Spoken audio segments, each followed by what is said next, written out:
आज का hero stocks में आपका स्वागत है और आज का हमारा हीरो स्टॉक है आइसर मोटर। आज मैंने आइसर मोटर को इसलिए चुना है क्योंकि भारतीय एयरटेल का मैंने पहले ही आपको एनालिसिस दे दिया है, तो आज मैंने आइसर मोटर को चुना है जो कि आज पॉजिटिव में 3.45% मूवमेंट था इसका। और इसका अगर वॉल्यूम का बात करें तो ये लगभग 21 लाख के आसपास है। तो चलिए आज हम इसका फंडामेंटल एनालिसिस करते हैं। फंडामेंटल एनालिसिस करने के लिए मैं screener.in में जाता हूँ और चेक करता हूँ कि क्या क्या इसका डेटा अवेलेबल है वहाँ। अगर आइसर मोटर का बात करें तो ये इनकॉर्पोरेट हुआ था 1982 में। मोस्टली ये बहुत सारा सेगमेंट में काम करता था, पहले 12 सेगमेंट में लगभग काम करता था। फिर धीरे धीरे अपना जो 10 सेगमेंट को बंद कर दिया, बस 2 ही सेगमेंट है, एक बाइक सेगमेंट है और दूसरा है हैवी व्हीकल्स का। बस यही दोनों पे काम करता है, जिसकी वजह से बहुत ज़्यादा तेज़ी से ग्रो कर पाया। उसके बाद जब 10 ब्रांड को अपना बंद किया उसके बाद ऐसा हुआ। अब हम कंपनी के बारे में चेक करते हैं कि कंपनी कितना बड़ा है। अगर कंपनी का मार्केट कैप के हिसाब से बात करें तो कंपनी है लगभग 74,000 करोड़ का, तो काफ़ी बड़ा कंपनी है हम बोलेंगे, क्योंकि 74,000 छोटा मोटा अमाउंट नहीं होता है। 74,000 काफ़ी बड़ा कंपनी समझा जाता है किसी भी कंपनी को जिसका वैल्यूएशन इतना हो। और अगर पीई का बात करें तो कंपनी का पीई है लगभग 55, जो कि बहुत ज़्यादा हाई है। और हाई होने के रीज़न भी है क्योंकि ये बहुत ज़्यादा प्रीमियम चार्ज करता है अपना बाइक में। अगर कोई और बाइक का कंपेयर करे, चाहे वो हीरो हो, बजाज हो, टीवीएस हो, तो प्रीमियम चार्ज उसका बहुत कम रहता है, जबकि इसका जो प्रीमियम चार्ज रहता है बहुत हाई रहता है। बिकॉज रॉयल इनफील्ड एक ब्रांड समझा जाता है, जिसकी वजह से ये बहुत हाई प्रीमियम चार्ज करता है। अगर रिटर्न ऑन कैपिटल एम्प्लॉयड और रिटर्न ऑन इक्विटी का बात करें तो वो है लगभग 16% और 12% के आसपास। तो मुझे रिटर्न ऑन इक्विटी उतना कुछ खास पसंद नहीं आया, बिकॉज मुझे अच्छा लगता है जब कंपनी का रिटर्न ऑन इक्विटी अराउंड 20% के आसपास हो। अब बात करते हैं कंपनी का कुछ पॉजिटिव पॉइंट और कुछ नेगेटिव पॉइंट। अगर कंपनी का पॉजिटिव पॉइंट का बात करें तो कंपनी ऑलमोस्ट डेट फ्री है और कंपनी का हेल्दी पे out, dividend pay out ratio जो अराउंड 23% के आसपास है। और अगर नेगेटिव पॉइंट का बात करें तो कंपनी का नेगेटिव पॉइंट, सबसे बड़ा नेगेटिव पॉइंट यही है कि अपना सेल्स को ग्रो नहीं कर पा रहा है। यही इसका सबसे बड़ा नेगेटिव पॉइंट है। तो 7% ही अपना सेल्स को ग्रो कर लिया है, लेकिन जो मार्जिन है आपको दिखेगा कि वो बहुत ज़्यादा इंक्रीज़ किया है इसी 7% में। अगर इसका कॉम्पिटिटर का बात करें तो इसका कॉम्पिटिटर है हीरो। ऐसा डायरेक्ट कॉम्पिटिशन नहीं है, हाँ बाइक है तो बाइक से बाइक का कॉम्पिटिशन हम मान सकते हैं, लेकिन जिस प्रोडक्ट में मोट रहता है या कहे कि जिस प्रोडक्ट का अपना ब्रांड वैल्यू रहता है वो किसी प्रोडक्ट से फिर कंपेयर नहीं किया जा सकता। अब बुलेट को किसी से कंपेयर, रॉयल एनफील्ड का बाइक को किसी से कंपेयर आप नहीं कर सकते। अगर आपको नहीं पता तो मैं बता दूं, आइसर मोटर का ही बाइक है रॉयल एनफील्ड, जिसे कंसिडर किया जाता है कि एक प्रीमियम बाइक। तो आप उसको किसी से कंपनी से कंपेयर ही नहीं कर सकते। भले यहाँ कंपेयर करने के लिए लिख दिया है कि हीरो मोटोकॉर्प और टीवीएस को, तो खैर यहाँ कंपेयर कुछ करना सही नहीं लगता, इसलिए मैं कंपेयर नहीं करूँगा। अब बात करते हैं कंपनी का सेल्स ग्रोथ का क्वार्टरली। अगर क्वार्टरली सेल्स ग्रोथ का बात करें तो जून 2018 में था 2500 करोड़, जो धीरे धीरे घटा, फिर कंसिक्यूटिवली थोड़ा बहुत अप डाउन होते हुए ट्रेंड पॉजिटिव ही है, क्योंकि इसका बाइक नहीं बिके ऐसा कभी हो नहीं सकता है। सबसे पहला प्रेफरेंस, अगर जो अफोर्ड कर सकता है उसका सबसे पहला प्रेफरेंस होता है रॉयल इनफील्ड। अगर प्रॉफिट का बात करें तो कंपनी का कंटिन्यूस प्रॉफिट हो रहा है। भले सेल्स उतना तेज़ी से ग्रो नहीं किया है, लेकिन कंपनी का प्रॉफिट कंटिन्यूस रहा है, एक्सेप्ट जून 2020 में जब कोविड के लिए लॉकडाउन हो गया था, बस उसी समय इसको लॉस हुआ। नहीं तो हमेशा प्रॉफिट में ही है कंपनी। और सेल्स जैसे कि उतना ग्रो नहीं कर रहा है, लेकिन फिर भी इसका प्रॉफिट ग्रो कर रहा है।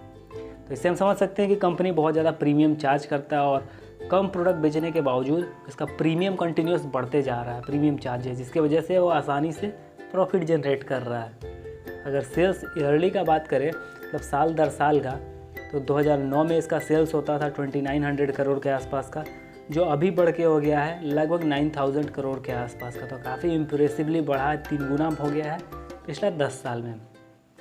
अगर प्रॉफिट का बात करें तो लगभग 83 करोड़ के आसपास होता था 2009 में, जो अभी बढ़ के हो गया 1300 करोड़ के आसपास। देख सकते हैं आपकी सेल्स बढ़ा 3 टाइम्स और इसका प्रॉफिट बढ़ गया लगभग 10 टाइम्स से भी ज़्यादा।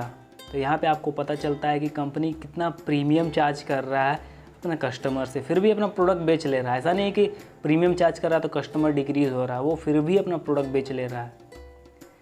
अगर कंपाउंडेड सेल्स ग्रोथ का बात करें तो compounded sales growth last 10 year का 7% है, 5 साल का भी 7% है, लेकिन लास्ट 3 साल का -1% है। मतलब सेल्स तो ग्रो किया है लेकिन उतना इफेक्टिवली ग्रो नहीं किया है, क्योंकि कोविड की वजह से वो डाउन हो गया है सेल्स।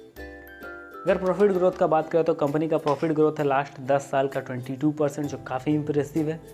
और लास्ट 5 साल का देखें तो कंपनी का उतना कुछ खास ग्रोथ नहीं हुआ है, बिकॉज कोविड की वजह से जितना भी था सारा सब डिक्रीज़ हो गया है जो प्रॉफिट था।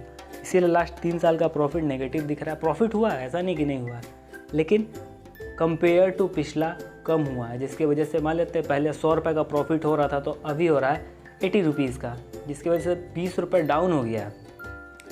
तो यही है कि डाउन है, प्रॉफिट तो भले 80 रुपये हो रहा है लेकिन वो डाउन है पिछले वाले से के कंपेरिजन में, तो वही बताया गया है यहाँ। अगर रिटर्न ऑन इक्विटी का बात करें तो कंपनी का रिटर्न ऑन इक्विटी है लगभग 24% लास्ट 10 ईयर का, 5 ईयर का 23% और 3 ईयर का है 16%। और करंट ईयर का बात करें तो इसका करंट ईयर का रिटर्न ऑन इक्विटी है 16%, क्योंकि अभी उतना कुछ खास इकोनॉमी कर नहीं रहा, जिसकी वजह से सेल्स नहीं हो रहा है। और सेल्स जब नहीं होगा तो फिर इसको प्रॉफिट भी नहीं होगा, तो थोड़ा सा इम्पैक्ट हुआ है 1-2 साल में कंपनी को, हम ये मान सकते हैं। और कंपनी को अपने वजह से यहाँ प्रॉब्लम नहीं ना हुआ है, कंपनी को बेसिकली प्रॉब्लम हुआ है इकोनॉमी की वजह से, जो मार्केट कंडीशन है उसके वजह से, कोविड की वजह से या लॉकडाउन की वजह से बोल सकते हैं कि इन सब चीज़ों से हुआ है। कंपनी का इंटरनल प्रॉब्लम होता तो हम कंसीडर कर सकते थे कि हाँ ये बहुत ख़राब है, लेकिन बाहर का प्रॉब्लम की वजह से थोड़ा बहुत इम्पैक्ट हो, उतना चलता है, उतना कंसीडर किया जा सकता है कि ठीक ठाक है। अब बात करते हैं कंपनी का कैश फ्लो। क्या कंपनी जो ऑपरेट करके पैसा निकाल रहा है उसी से अपना इन्वेस्टिंग और फाइनेंसिंग एक्टिविटीज़ का काम पूरा कर पा रहा है या नहीं।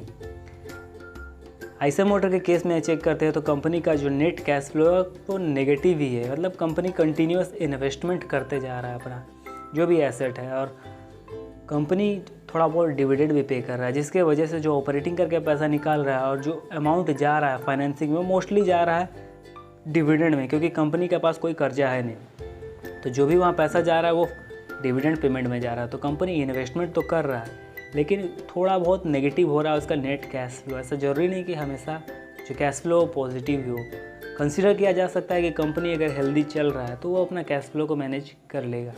तो ये था कंपनी के बारे में ओवरऑल डेटा। अब बात करते हैं थोड़ा सा शेयर होल्डिंग पैटर्न का। अगर शेयर होल्डिंग पैटर्न का बात करें तो लास्ट 8 क्वार्टर में सितंबर 2018 में था 49.35%, जो अभी बढ़ के थोड़ा सा घट गया है, 49.22% हो गया है, तो ज़्यादा डिक्रीज़ नहीं हुआ है, 0.13% के आसपास डिक्रीज़ हुआ है प्रमोटर का। अब बात करते हैं कि पब्लिक शेयर होल्डिंग का क्या हुआ है। अगर पब्लिक शेयर होल्डिंग घटा है तो हम कंसीडर करते हैं उसको बेहतर एज़ कम्पेयर टू कि जो शेयर होल्डिंग बढ़ता।